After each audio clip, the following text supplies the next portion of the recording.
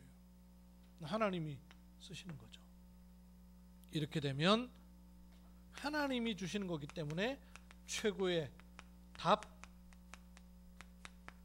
치유가 일어난다 그랬습니다. 그리고 렘넌트 리더는 누구냐? 미래의 영혼을 아는 자다 그랬습니다. 낙심하고 염려하지 말고 렘넌트 리더는 자신을 서밋 상태에 세우라 그랬습니다. 왜냐? 교회 껍데기만 있는 엉터리 교회를 갱신시키도록, 교회는 그런 게 아님을 렘넌트를 통해서 보이길 원하시니까. 성공했는데 영적 힘이라고는 전혀 없는, 영적 힘 없는 거예요. 그렇게 자살해버리는 거. 성공자인지는 모르지만 실패한 성공자예요. 영적인 건 전혀 알지 못하는, 그 흐름과 그 영적 배경은 또 어떻게 만들어지는지를 전혀 모르는 거죠. 그리고 우리 후대를 살려야 될 렘넌트 리더이기 때문에 의사가 못 고치는 질병을 고치는 게 목적이 아니죠. 여기에 답을 주는, 그리고 왕도 막지 못하는 재앙을 막을 일을 놓고, 성경의 렘넌트 7명은 전부 재앙 막았던 사람입니다. 그래서 재앙 막을 렘넌트로 하나님은 우리의 후대를 부르시는 것이고 우리를 불러 기독케 하시는 것이라는 거예요. 렘넌트들에게 세 가지: 복음 제대로 알도록, 기도 제대로 알도록, 그걸로 삶을 세우도록, 그리고 이걸 놓고 우리는 복음의 리더로 앞에 있는 복음의 깊은 맛을 보면 기다리는 하나님의 나라, 그리고 미래를 놓고 하나님 우리를 서밋 상태로 세우시겠다는 겁니다. 마음의 언약을 담으시고 여러분 기도의 줄기를 세우는 은혜 있기를 주의 이름으로 축복합니다. 하나님의 은혜를 감사드립니다. 우리를 먼저 불러 구원하신 것은 우리 후대를, 또 렘넌트를 세워서 세계복음할 하나님의 계획인 줄로 믿습니다. 렘넌트 앞에 설 때 복음의 모델로 설 수 있도록 저희들에게 은혜를 더하여 주옵소서. 복음의 맛과 복음의 색깔과 복음의 올바른 모양이 전달될 수 있도록 은혜를 주옵시고, 깊은 기도 속에서 세상이 보여지고 복음이 보여지고 현실 문제를 뛰어넘는, 그래서 미래까지 보는 복음 리더로 저희들을 세우시고 이 일에 쓰임받게 하옵소서. 특별히 한배달리티를 통하여서 지금까지도 일을 이루신 하나님께서 앞으로 이루실 일을 놓고 지금을 볼 수 있는 영안을 열어 주옵소서. 주 예수 그리스도의 이름으로 기도하옵나이다.